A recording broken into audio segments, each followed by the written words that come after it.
para el profesor Figueroa.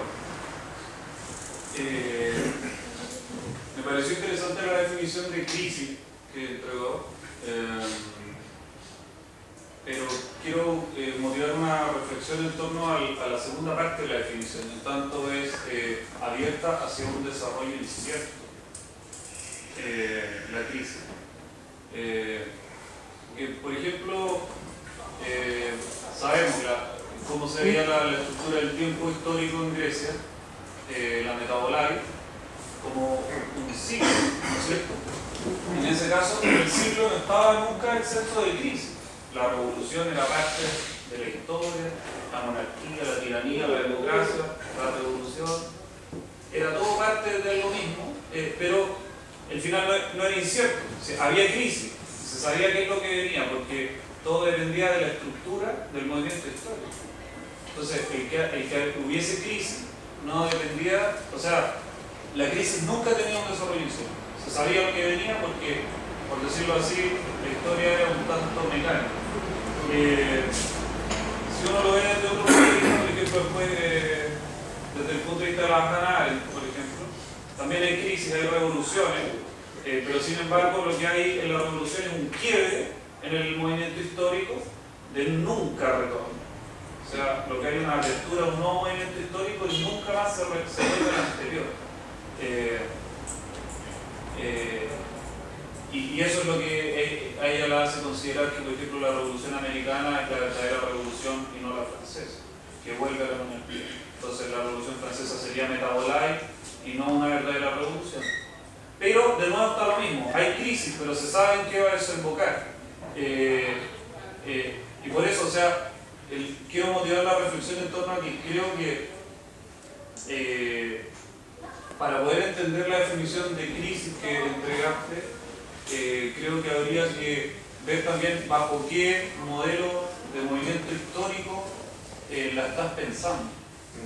Y eso me gustaría que pudieses hablarnos sobre eso que no nos hablaste, porque creo que es una parte fundamental de la reflexión, el saber en qué tipo de historia está posicionada esa definición. Sí, eso. Gracias, José. Bueno, en realidad, aquello de lo que no nos hablaste, no se guardaba, la verdad es que no. Las doctrinas no escritas. Claro, como las doctrinas no escritas de Platón, ¿verdad? No, eso es para los iniciados, así que. No, mira, yo puse como el INF, no experimenta caso todo el tiempo su propia crisis. Yo diría, tal vez distinguir en el plano del concepto algo así como de una parte la problematicidad o el carácter problemático de la existencia o de la existencia histórica, que no supone necesariamente una situación de crisis. Si es cierto, si es que es cierto aquello de la metabolai, la comprensión un poco circular, ¿verdad?, que tenían los griegos de la historia. Bueno, claro, uno puede tener cierta certeza acerca de, por ejemplo, la rotación de los regímenes políticos, pero cuando están los tiranos en el gobierno y uno es disidente, la vida se muestra problemática, aun cuando no tengamos la crisis en el horizonte, aun cuando no tengamos la crisis en el horizonte. Sin duda la idea de crisis supone una comprensión extendida de la historia, por decirlo así. Yo, cuando escucho la palabra crisis en relación con la historia, pienso, no sé si la representación será la mejor, pero pienso en un fenómeno así como la caída del Imperio Romano. La caída del Imperio Romano. O tal vez, no me tocó el caso, pero el 11 de septiembre del 73 de la mañana, cuando uno se levanta al trabajo y bueno, cuando vuelven los militares a la casa y uno no tiene muy claro qué va a pasar. ¿Qué va a pasar?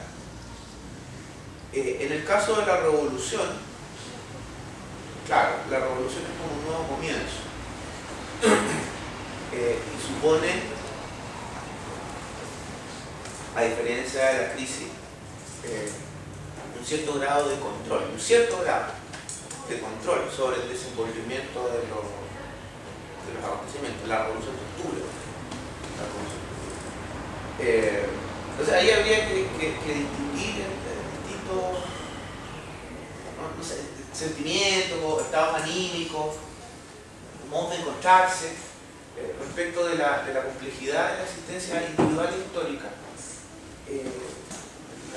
La existencia parece ser siempre problemática, pero de ello no se sigue que no exista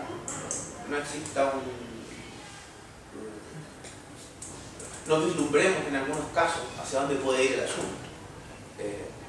Pero ocurre a veces, ¿verdad?, que no vislumbramos hacia dónde puede ir el asunto. Yo hablé de la caída del Imperio Romano, un derrumbe, en los términos que sea, o una traslación de la hegemonía política y económica de los norteamericanos. Eso es una cosa de consecuencias impensables. Imagínate tú lo que significaría eso. Como el atentado a Kennedy, no sé, o el asunto de las Torres Gemelas. Fíjate, que inauguran la incertidumbre. Una cosa es la problematicidad, otra cosa es... Gracias. No sé si el profesor quiere decir otras cosas. No. Queda la última reflexión. Una pregunta para el profesor. Me pregunto a usted como profesor, o sea, director que tiene por objeto el estudio de la historia, también como actor político. En un momento en que, no sé si es ficción, pero en un momento en que la hegemonía mundial que hoy está en manos de Estados Unidos cambia a la China, a la hegemonía económica y cultural china. ¿Cómo debe actuar o qué pasaría con la izquierda latinoamericana? ¿Seguirá reflexionando contrahegemónicamente, por ejemplo? Ahora esta vez contra la hegemonía china. O, quién sabe, a lo mejor sería la secuencia personal. Es una pregunta que yo le hago a usted. Porque, por ejemplo, da la impresión, como político. Pero antes de terminar, te da la impresión, por ejemplo, que da la impresión que, por ejemplo, las personas que hoy ocupan la hegemonía económica en Chile, da la impresión que cuando llegue el momento de la hegemonía china, van a seguir combatir los demás. Los dueños de los bancos. Da la impresión de que cuando llegue la hegemonía económica china, las personas que tienen el poder político y económico en Chile van a salir a la calle y combatir a los demás. Pero la pregunta es para la izquierda. A ver,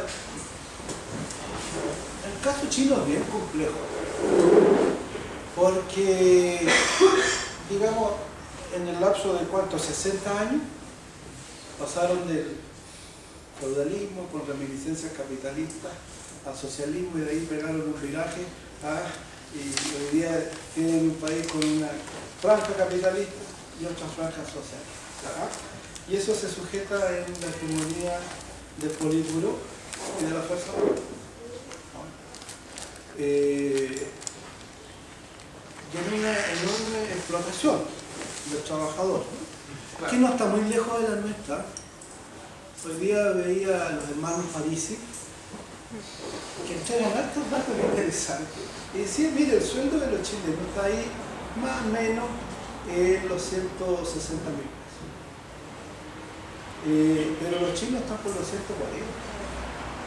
En otras palabras, un país como el nuestro, con un producto interno bruto de 15.000, paga lo que está pagando uno con un producto interno de 9.000. ¿Qué quiero decir con eso? Tampoco hay que idealizar a China como un país socialista.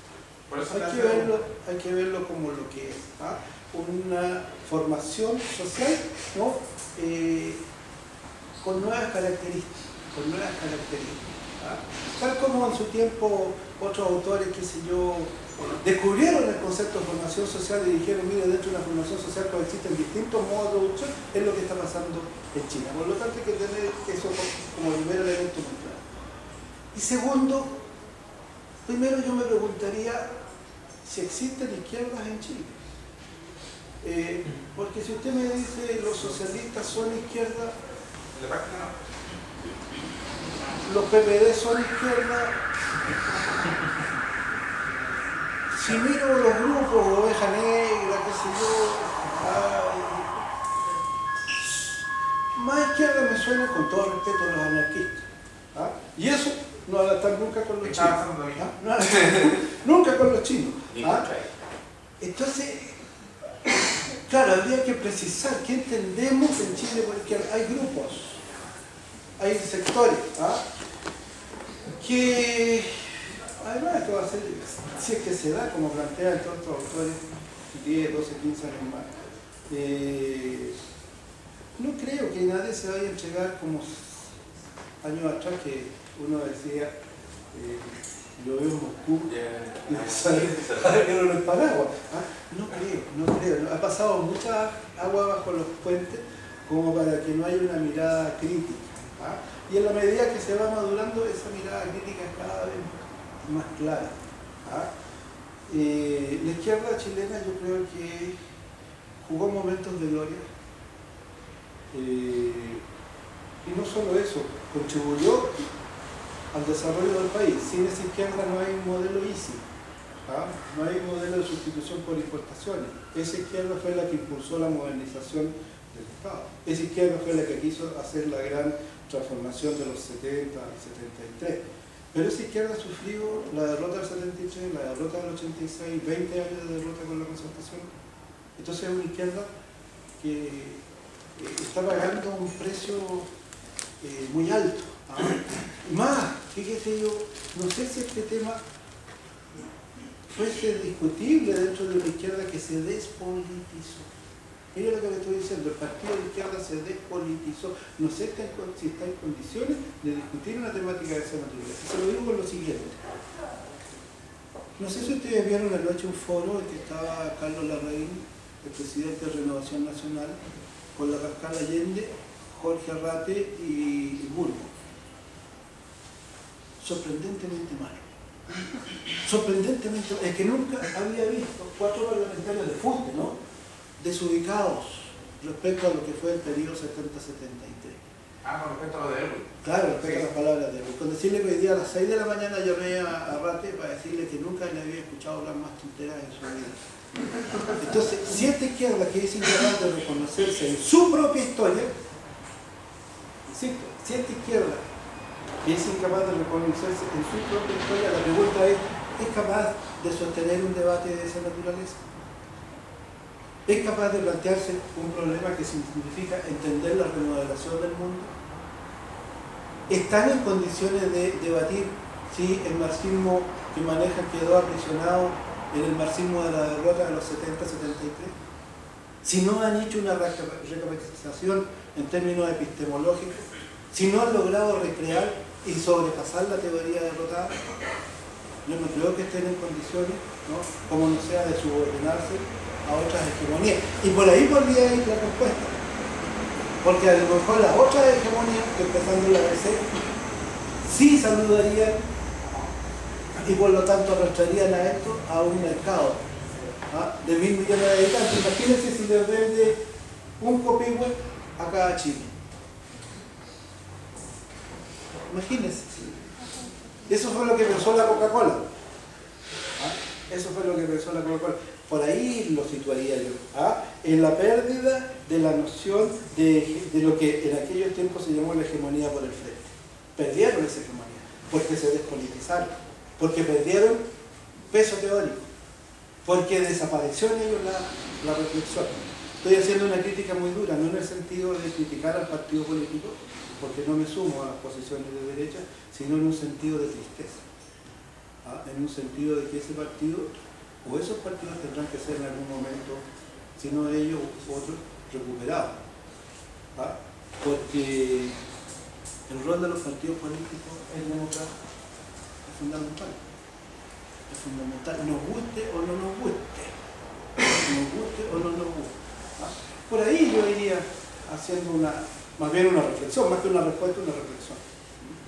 Muchas gracias. Bueno, agradecemos la asistencia a esta instancia de reflexión, ¿no? Así, para tratar temas que a veces durante la historia se han detenido, diversas coyunturas lo han provocado.